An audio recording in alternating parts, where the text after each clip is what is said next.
Começa agora o programa Educação Brasileira. O assunto do primeiro bloco é currículo no ensino médio. Fábio Eitelberg entrevista Guiomar Namo de Mello, presidente do Conselho Estadual de Educação de São Paulo, sobre o que fazer para melhorar o ensino médio no Brasil. Uma pergunta central desse programa que a gente está produzindo é se o problema do ensino médio tem a ver com o currículo do ensino médio. Se o problema do ensino médio se o currículo, a forma de organizar o currículo se relaciona diretamente com a evasão, por exemplo, do ensino médio. Eu gostaria de dizer que a evasão no ensino médio ela não está relacionada a um único. Ela é muito multideterminada. Eu diria que o currículo contribui para a evasão na medida em que o trabalho que é feito com os conteúdos do ensino médio é um trabalho muito longínquo do aluno, que deixa de ter significado, pelo menos do ponto de vista imediato na vida dele. Não que você deva ficar só numa visão imediatista, o que você precisa tentar fazer sentido na vida dele agora e também numa perspectiva mais de longo prazo.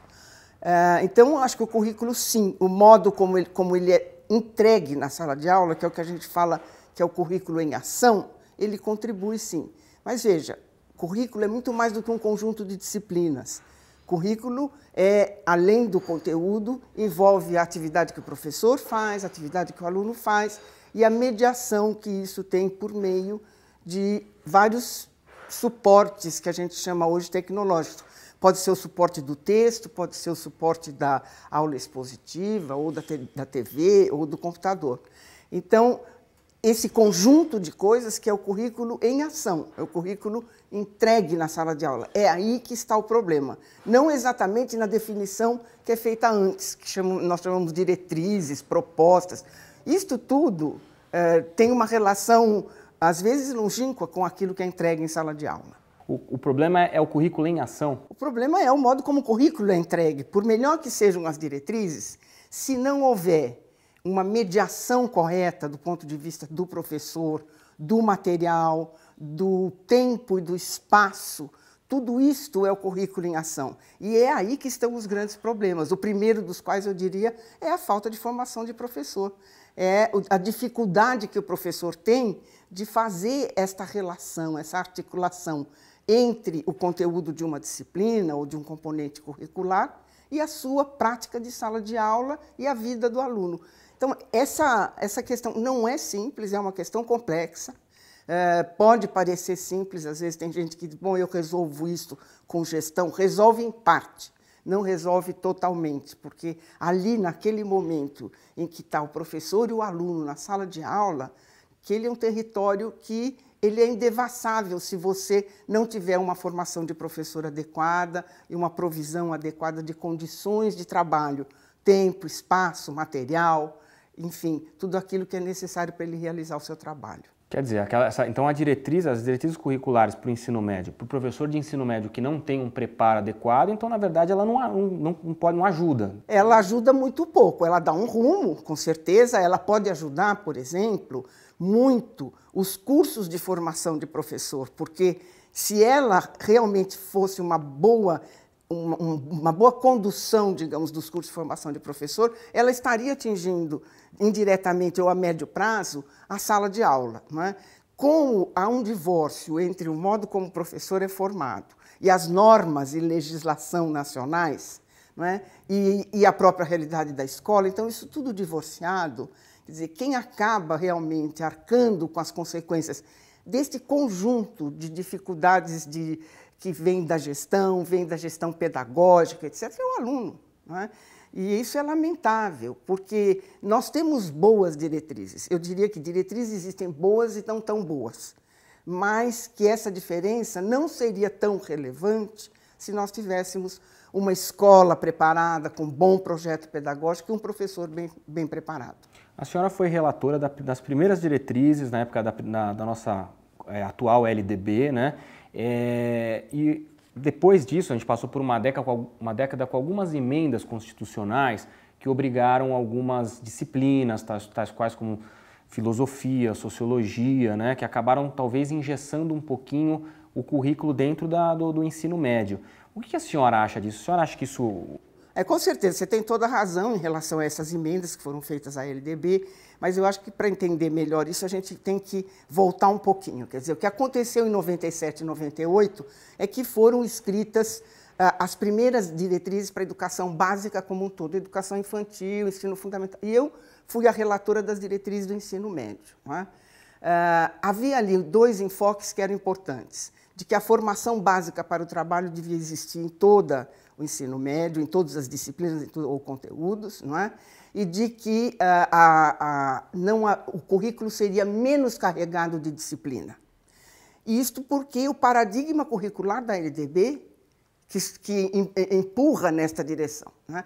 Então, foram feitas as diretrizes de 97, publicadas em 98, que é a resolução número 3 do Conselho Nacional de Educação, né? Devidamente homologadas pelo Ministério, etc. Essa diretriz, ela, pela primeira vez, organizou o currículo por áreas. E quando ela foi dizer o que é, por exemplo, a área de ciências humanas e suas tecnologias, ela não deu o nome de disciplinas dentro da área. Poderia ter dito história, geografia, sociologia, filosofia, economia, antropologia, o que seja, certo? Dentro das ciências humanas. A opção foi não definir disciplinas, definir dentro de cada área um conjunto de conhecimentos e de expectativas de aprendizagem ou competências, que se esperava constituir nos alunos dentro daquela área, ficando aos cuidados de estados, e no caso no ensino médio apenas dos estados e das escolas particulares, dentro de cada área, definir a sua matriz curricular. Né? Então, haveria um conjunto de disciplinas ou de conteúdos dentro da área de linguagens, outro dentro da área de ciências da natureza e outro dentro da área de ciências humanas. A diretriz não traz o nome de uma disciplina, nenhuma disciplina. Esta, de 1997.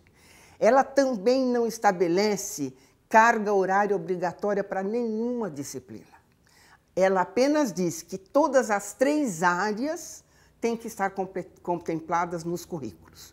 Pode ser uma disciplina de linguagens, 5 disciplinas de ciências humanas e 3 disciplinas de ciências exatas, por exemplo. Não é? Quer dizer, então, essa era uma diretriz muito aberta. Não é? Hoje, eu considero que talvez ela devesse ter sido mais específica, mas também nem tanto. Porque depois, em 2010, foi feita uma outra diretriz que não mudou o conceito de área, não é? Mas apenas definiu disciplinas dentro das áreas. Então, o que ela fez? Ciências da natureza e das ciências da natureza. O que ela põe? Física, química, biologia. Isto ela tem de diferente em relação às primeiras, que as primeiras não disseram física, química e biologia. O que foi dito dentro da área de ciências da natureza nas primeiras diretrizes? O aluno deverá compreender os processos que fundamentam a produção na área dos fenômenos físicos e químicos.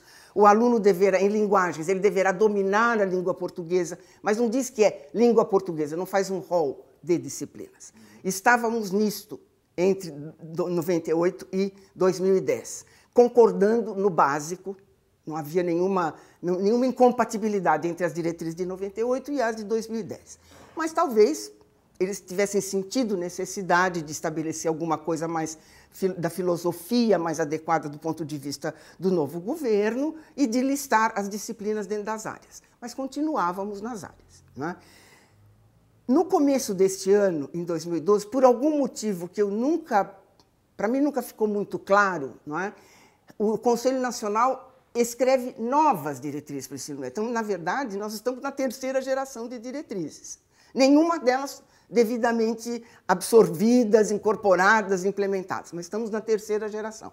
E nesta última diretriz, não se fala em disciplinas, mas se fala em componentes obrigatórios. E aí são listados 19 componentes obrigatórios, coisa que não havia nas diretrizes anteriores. Então, fica uma coisa muito estranha. O que são 19 componentes obrigatórios? E aí cai na discussão que nós estamos ainda muito no começo, porque nós estamos definindo os termos da nossa discussão.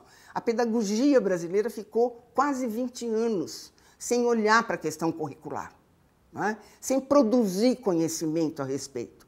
Só nos anos 90, já 97, perto do novo milênio, é que nós começamos a fazer as diretrizes para a educação básica. Então, nós vivemos num momento que nós temos até que acertar o que nós estamos falando. Quando eu digo currículo, o que eu quero dizer? Quando eu digo componente, componente é disciplina. Componente, disciplina e conhecimento são a mesma coisa? Sabe uma área que está ainda...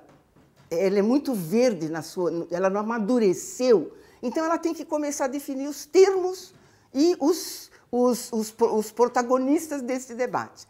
Então, assim, as 19 obrigatoriedades que constam da última diretriz, se diz que elas são componentes. E se faz embaixo uma pequena observação, um parágrafozinho e tal, dizendo assim, que os componentes poderão ser tratados transversalmente. Mas isso não fica claro. Então, o que acontece quando isso cai na boca do povo? Que já é um povo pequeno, o povo da educação. Todo mundo interpreta, tem 19 disciplinas obrigatórias. Realmente é um absurdo 19 disciplinas obrigatórias. Mas foi esta última diretriz que fez isso. Então, seria importante que se dissesse o que se quer dizer com componentes. Porque essa é uma questão chave, na medida em que nós não estamos simplesmente trabalhando em termos dos conteúdos que nós vamos levar para a escola. Nós também estamos trabalhando no mercado de trabalho dos professores. E agora eu chego nas emendas, né, que foram feitas à LDB. O que faz com que as pessoas queiram fazer emenda na lei e botar lá uma disciplina obrigatória? É mercado de trabalho. Ninguém está preocupado neste nível.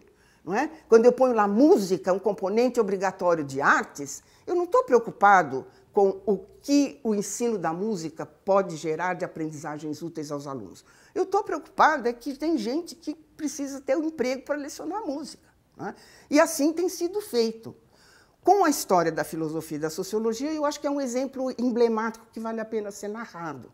Quando eu estava fazendo as diretrizes, elaborando as diretrizes lá nos anos de 97, houve uma pressão muito grande da Associação de Sociólogos, da Associação de Filósofos, até dizendo, o seu presidente é um sociólogo e tal, de que fosse colocado sociologia e filosofia como disciplinas obrigatórias na diretriz. Neste momento, eu me lembro que eu respondi a vários questionamentos desse tipo, dizendo, a LDB não menciona disciplinas assim, e nós também não vamos, nós vamos mencionar áreas, e dentro da área nós vamos mencionar competências ou expectativas de aprendizagem. E vai ser assim, e eu disse, se for para ser diferente, eu peço à presidência do Conselho que arrume outra pessoa para fazer, porque eu não vou fazer deste jeito. Não é?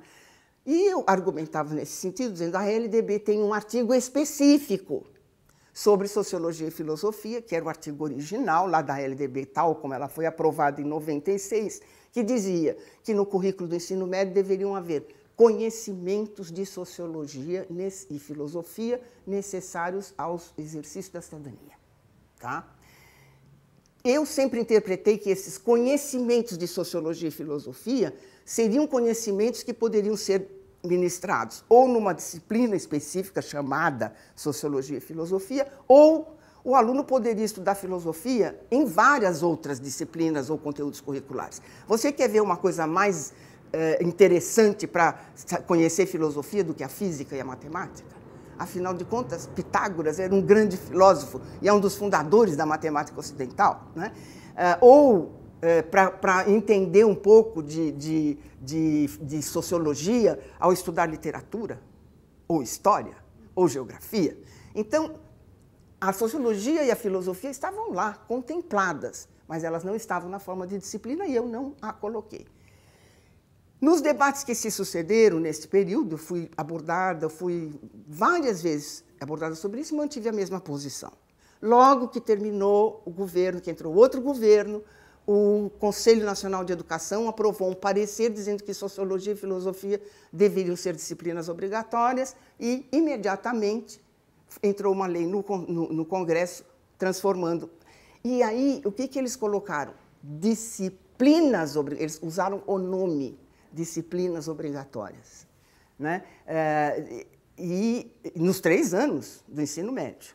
Quer dizer, era mercado de trabalho, eu não tenho a menor dúvida disso. Então, a questão que veio nesse sentido é esta. As reformas que foram introduzidas foram reformas para introduzir ou disciplina obrigatória, como é o caso de filosofia e sociologia, ou estudos, componentes, que você cai no reino da ambiguidade, né? O que é componente? Componente pode ser disciplina, pode não ser. Conteúdo pode ser numa disciplina, pode ser em 2, pode ser em 4, pode ser numa atividade extracurricular, lá sei eu, entende? Então, como não há uma terminologia que nos defina, né, e que estabeleça, nós precisamos, hoje estamos precisando estabelecer os termos do nosso debate em educação, para que a gente tenha um mínimo de decência, como na física. Na física, quando eu digo força, eu digo força. É um conceito que você sabe o que é, se você conhecer um pouco de física, ele e eu. Então, nós estamos todos na mesma página. Em educação, se eu falo currículo, nós não vamos estar todos na mesma página. Então, nós precisamos começar a definir os termos desse debate. E eu acho, de debater, né? Antes de debater. E eu acho que um curso como esse pode ajudar a alertar as pessoas para isto. Quer dizer, quando você estiver discutindo sobre currículo, pergunte ao seu interlocutor o que você está entendendo por currículo. Porque hoje, currículo, componente, disciplina e estudos e matéria praticamente são usados de maneira como se fossem sinônimos, quando, na verdade, eles não são. No começo de 2012, então, professora, foram então, definidos 19 componentes, que a gente também não sabe bem o que significam. São obrigatórios, que são mas obrigatórios. Sabe qual é o tamanho deles.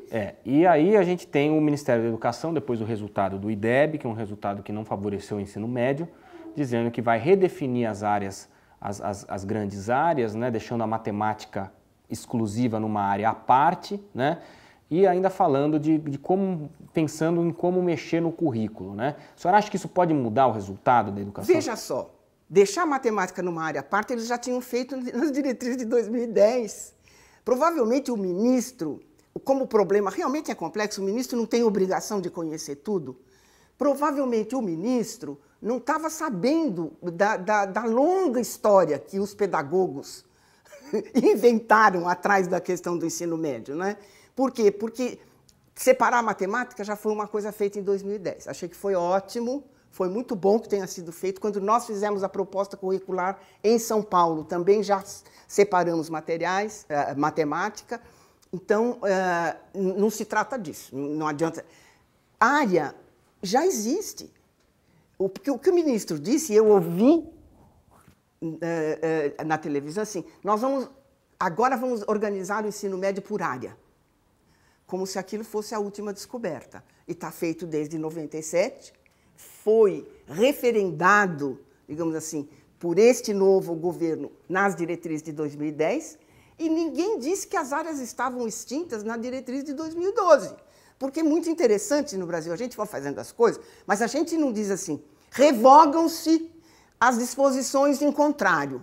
Então, fica tudo assim, quer dizer, não foi revogado, ainda existe? Olha, honestamente, é uma confusão, e isto só contribui para uma grande cacofonia, uma torre de Babel, onde a gente tem dificuldade de compreender um ao outro. E o que mais nós precisamos na educação hoje é de tolerância e de levar em conta o ponto de vista do outro e de mudar, se for o caso. Nós ouvimos, assim, em muitas escolas que a gente frequenta, que a gente grava, professores que a gente conversa, que realmente esse inchaço de disciplinas atrapalha. Por exemplo, o professor de geografia comentou comigo que ele tinha 2 aulas semanais para dar um conteúdo de geografia que era imenso e era muito pouco. Ele tinha que dividir o tempo dele com muitas outras disciplinas. E isso era um problema. A senhora acha que se esse inchaço de disciplinas diminuísse, poderia melhorar a qualidade do ensino? Eu acho que poderia, mas não adianta pensar nisso como uma panaceia que vai resolver tudo, não é?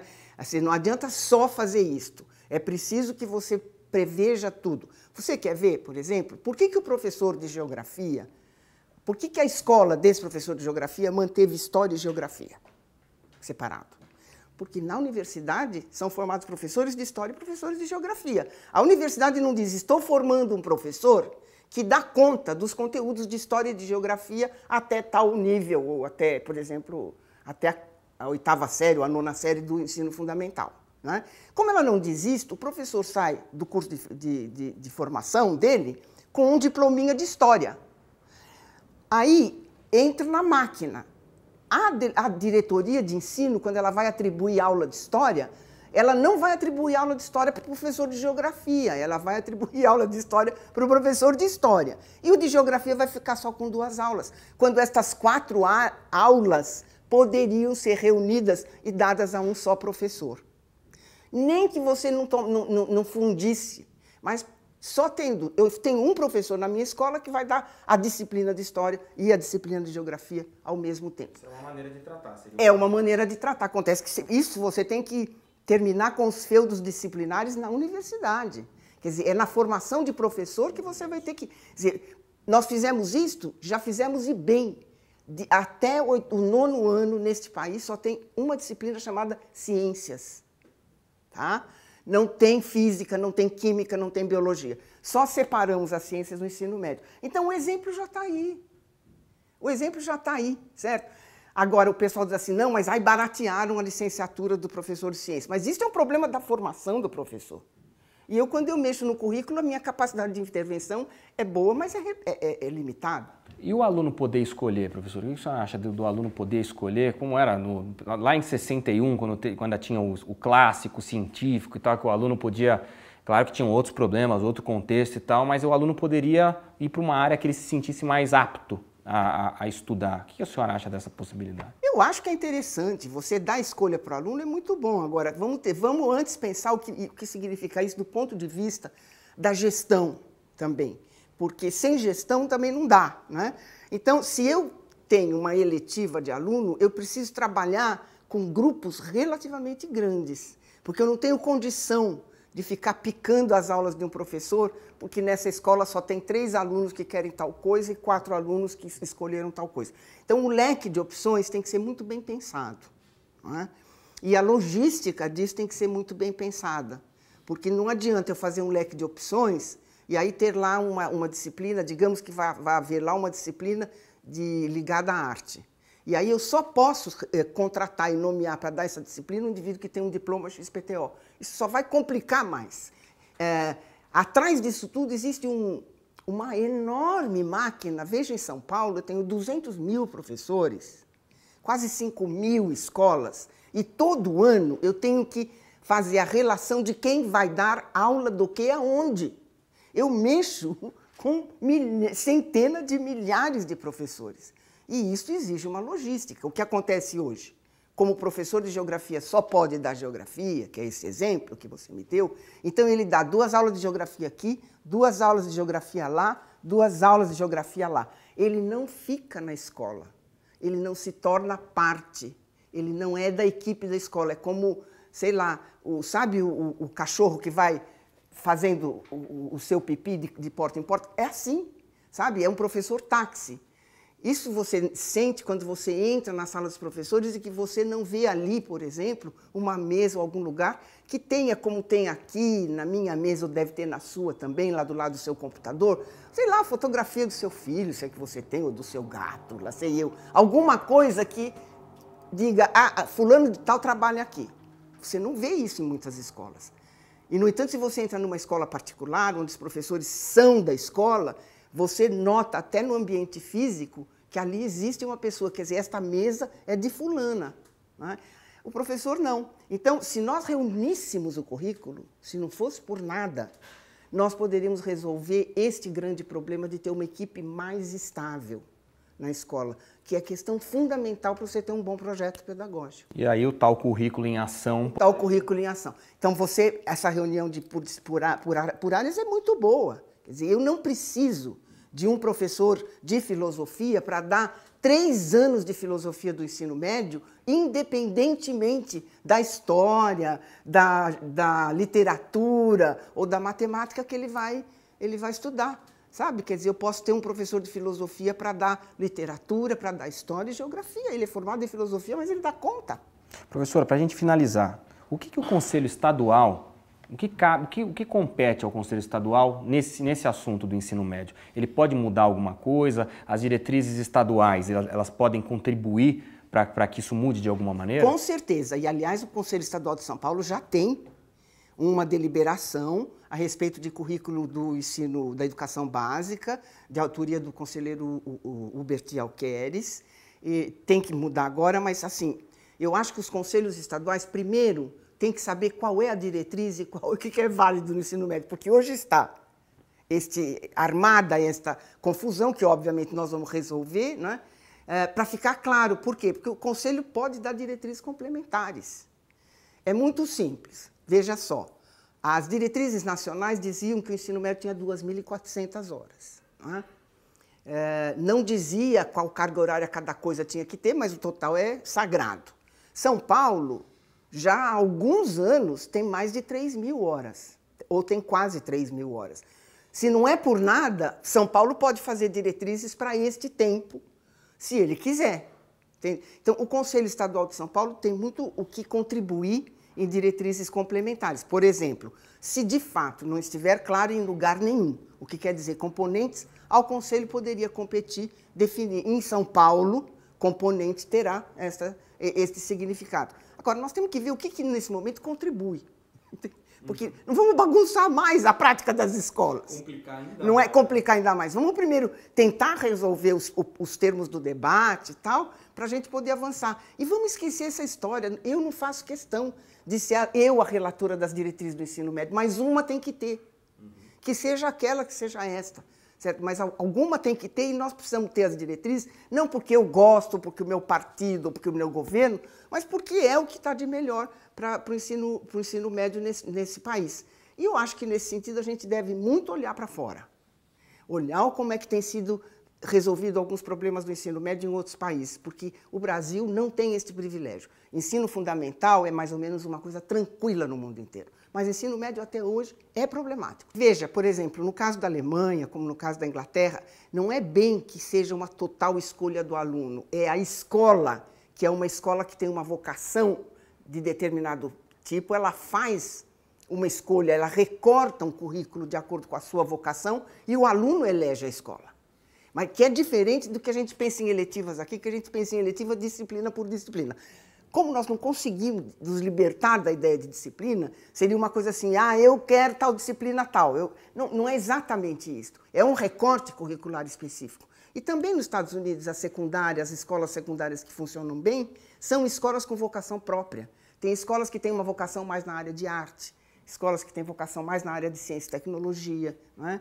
E isso é uma coisa viável, uma coisa possível. Eu acho que o Brasil tem tudo para melhorar isto, se olhar seriamente a formação do professor e a provisão de insumos metodológicos, materiais, programas de computador, o que seja, que ajude este professor e este aluno. Porque sem isto não há diretriz que vá resolver. Fim do programa Educação Brasileira, produção da Univesp TV, canal da Universidade Virtual do Estado de São Paulo.